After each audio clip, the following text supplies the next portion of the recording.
Ikaw, Kokoy, pinumpisa na ng bayad yan.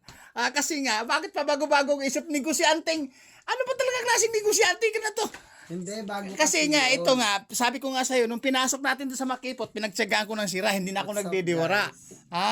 Hindi na ako nagdidiwara. Ngayon, Hindi, kasi ganito. anong offer mo? Size o laki o lapad? Parehas lang din Oh. ng ano, kaya lang medyo makipot yun kasi ito sana panlulumpia ko yun, bagong bili yun. Kukoy, hindi na po pwede kasi nga, sadyan palang aabala na. Ngayon, kung palumpia mo yung naumpisa namin, diretso muna. Kung mababayar namin, magbigay ka uli ng presyo namin uli para tatlo, tigisa kami, para walang problema. Yaman yun. O, di ba nakita mo naman? Putang ina po sa nasa pinto. Huwag ka muna umalis. Gagawin kita content. Magalo ka, apat ang channel ko, baka di mo napanood. Nag-vlog ka ba? Ah? What's up guys? Ano kasi? Nagpapautang nga po kasi nga dinagulat Ayaw ako guys. maghulog. Natutulog ako biglang nang humiyaw at papalit na ng freezer. Magpapalit daw naumpisa na namin ng bayad tapos doon pinasok. Nagkagasgas-gas. Hindi ko na siya dininiwara. Oh my goodness! Gusto mo lang naman. Gusto lang naman ha. Sige, ayusin mo lang. Magkasilaki lang. Sa pagkadiwara mo, tatas ang views ko nito. Kikita ka pa. Kokoy, naging diwara kang negosyante, maingay ka pa, magulo ka pa, tatas ang views ko. Nako, sigurado may magko-comment dito, matalinong negosyante ka, o lalayo ka pa ya. Kokoy, mapamanood mo to mamaya, i-upload ko to. Kokoy, kaway-kaway ka, ikaw yung negosyante. Ay, kumakaway pa talaga, talaga, talaga, guys, kasi yung negosyante na yon, ito kasi dumating sa amin to, wala naman kaming order na wala kaming order na freezer. Wala kaming order na freezer, dumating lang tong kusa na nahihimik kami dito. Kaya wala kaming order na freezer kasi may freezer naman talaga kami. May depresya nga lang, ipapagawa namin yung recon, ang tawag doon, yung kulang sa papalamig. Ngayon naman dumating, nagulat kami, bigla kami nagbayad, bigla kami nag-produce ng bayad. Every week. Ngayon, may 3 buwan na yata to.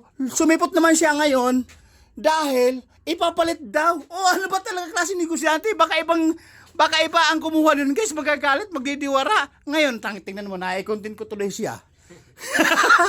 Ayan, tumatawa yung anak ko. Nakita niyo naman, di ba? Yun yung medyo, lalaking lalaki. O sabinting lalakwe. Ayun. Ayan. Kayo guys, tatanungin ko, ha? Bigla siyang dumating dito, nagpapautang ng pressure. Tinanggap namin, kinuha namin. Pressure nga andyan na yun Tapos nung pinasok dito guys, siyempre masikip na yung lugar. Puro gasgas na yung gilid. Ayun gumuguhit to. Gumuguhit. Nakita nyo? Gumuguhit. Ayan, lumalalim, di ba? Ganun din sa kabila. May gas na yan.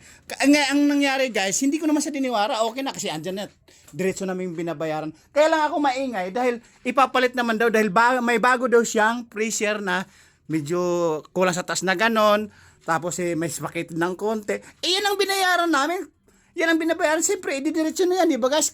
Kayo, kung ano ang maging suggestion nyo, papayag ba kayo, papalit na lang? Tapos papalitan ng medyo makitid. Tapos ganun din ang maging presyo sa bayaran na weekly. Ano sa inyo guys? Di ba? Kaya kanina, maingay talaga ako. Dahil, ako ang pinakamaingay dito, lalo't vlogger ako dahil ako ay nai-caption ako na sa dalawang channel na Biyahirong Mabunganga. Tumatawa yung anak ko. Ayun di ba guys? Ang sabi ko, mapanood niya to. Yan, konting ko to. Natutulog ako. Tapos bigla, tao po, ganito, babayaran. Tigil ako na magbayad. Siya ang hinahanap pag nagbayad. Laging wala. Ngayon, nagpasakali para mapapalitan pala. Yan pala ang gusto. Oh my goodness! Mula ko'y gabi sa aking kamote. Alright guys. Ayun la. Pero vlogger din yun guys.